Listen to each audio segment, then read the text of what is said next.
Introduction.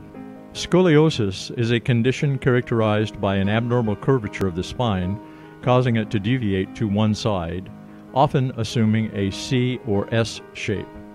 Scoliosis usually affects either the mid or lower back, with mid-back scoliosis being more common. It can occur at any age and is classified accordingly as congenital scoliosis, which is present at birth, infantile scoliosis, which develops before age 3, juvenile scoliosis, which develops between ages 4 and 10, adolescent scoliosis, which develops between ages 11 and 18, and adult scoliosis, which develops after age of 18. Causes. The causes for scoliosis can be varied, but most cases do not have an identified cause and are described by the term idiopathic scoliosis.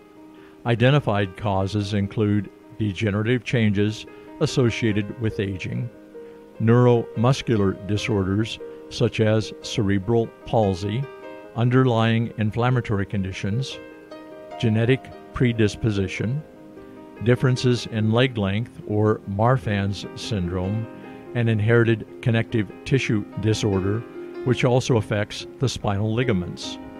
Signs and symptoms. The symptoms of scoliosis vary depending on the cause, severity, and age of the patient. It is usually asymptomatic in the initial stages. Common symptoms besides the sideways spinal curvature include abnormal gait, uneven shoulders and hip, difference in leg length, and prominence of the ribs on one side. In severe cases, it may also cause breathlessness. Diagnosis. To diagnose scoliosis, your doctor will review your family and medical history and perform a physical and neurological examination. Physical examination involves palpation of the spine and tests such as the Adams forward bending test, which reveals a prominent shoulder blade on one side while bending forward in cases of scoliosis, and the plumb line test to check for spine curvature.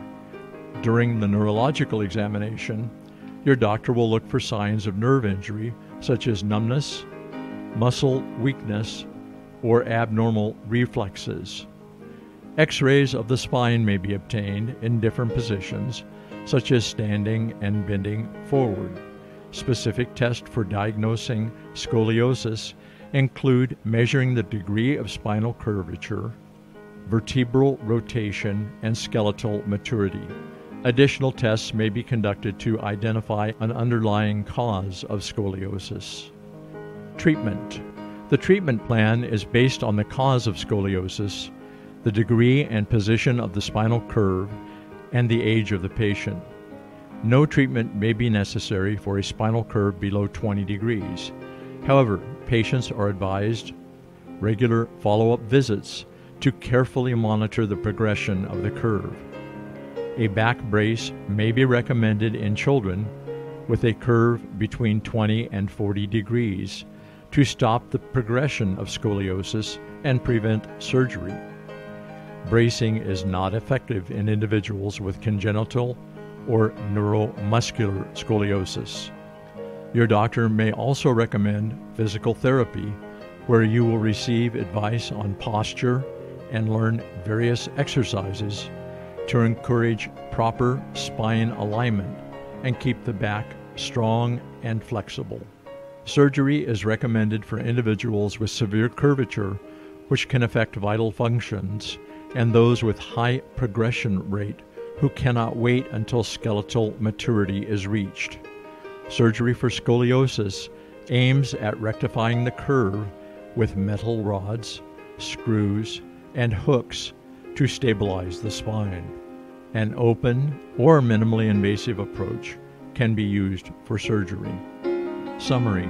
Scoliosis is an abnormal sideways curvature of the spine which can develop at any age and may be symptomatic. Treatment of scoliosis depends on your age, the degree of curvature, rate of progression, and the presence of underlying medical conditions.